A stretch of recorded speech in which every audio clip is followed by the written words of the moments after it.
ఈరోజు మేము అడుగుతున్నాం, జిల్లా ఎస్పీ గారిని అడుగుతున్నాం, కలెక్టర్ గారిని అడుగుతున్నాం, పోలీసు వ్యవస్థను అడుగుతున్నాం. మేము ఒక 15-20 నిమిషాలు ర్యాలీ చేయడానికి మీరు అభ్యంతరాలు చెప్తే, నెల్లూరు ఎవడు బాబు సొత్తని నెల్లూరులో మీరు పొద్దుటి నుంచి సాయంత్రం దాకా విఆర్ కాలేజీకి సంబంధించినటువంటి రోడ్డు బ్లాక్ చేశారు. ఎవరు మీకు రోడ్డు బ్లాక్ చేయడానికి అనుమతి ఇచ్చారు? ఎవరు అనుమతిస్తే నారాయణ సైకిళ్ళ పంపిణీకి సంబంధించినటువంటి దాంట్లో మీరు రోడ్డు ఇష్ట ప్రకారం బ్లాక్ చేశారు అంటే, ఒక మంత్రిగా ఉన్నటువంటి వ్యక్తి బాధ్యతను విస్మరించి నెల్లూరు నగరవాసులందరినీ ట్రాఫిక్కి సంబంధించినటువంటి ఇబ్బందులు గురి చేస్తుంటే, ఆయనకు మాత్రం మీరు ఆయన కోరినటువంటి విధంగా, ఆయన చెప్పినటువంటి విధంగా మొత్తం రోడ్డు బ్లాక్ చేసి నానా కష్టాలు పడ్డారు ఉదయం నుంచి సాయంకాలం దాకా నెల్లూరు నగర ప్రజలు. మేము ఒక అరగంట ర్యాలీ చేసుకుంటాం, ఒక దగ్గర నిలబడము, ఒక దగ్గర నుంచి కదులుతూ వెళ్తాం, ట్రాఫిక్ ఏదైనా ఉన్నా మా వెనకనే వచ్చేస్తుంది అని చెప్పి మేము హడావిడిగా ముగిస్తామన్నా, లేదు లేదు మీరు చేయడానికి లేదు అని మా మీద పూర్తి చేసిన తర్వాత ఈరోజు మరలా మా అందరి మీద కేసులు నమోదు చేశారు.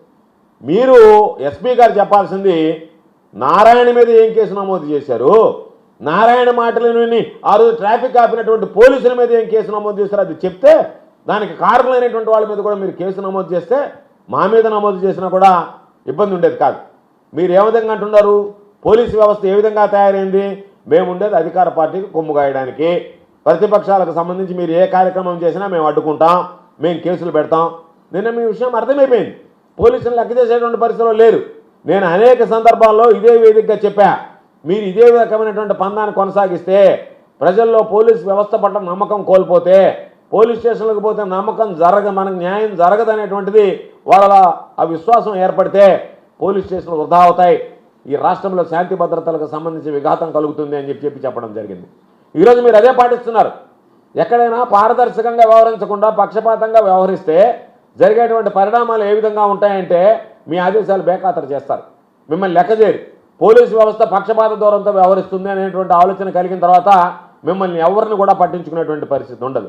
కాబట్టి ఈరోజు మీరేం చేస్తున్నారు, మేము ధర్నాలు చేస్తే ఆపుతారా?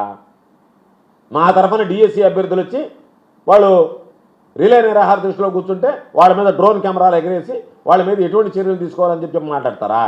మొట్టమొదటిసారిగా మన నెల్లూరు జిల్లాలో క్యాన్సర్ సంబంధిత సంపూర్ణ వైద్య సేవలు ఇప్పుడు మన మెడికవర్ హాస్పిటల్ నందు అందుబాటులో.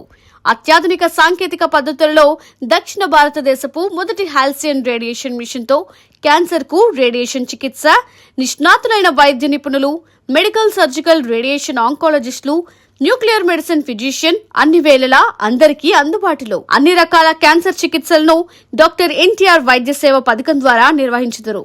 మరిన్ని వివరాలకు 086135003551 సంప్రదించండి. Medicover cancer institute, NH5, Chintareddypalem cross road, Nellore.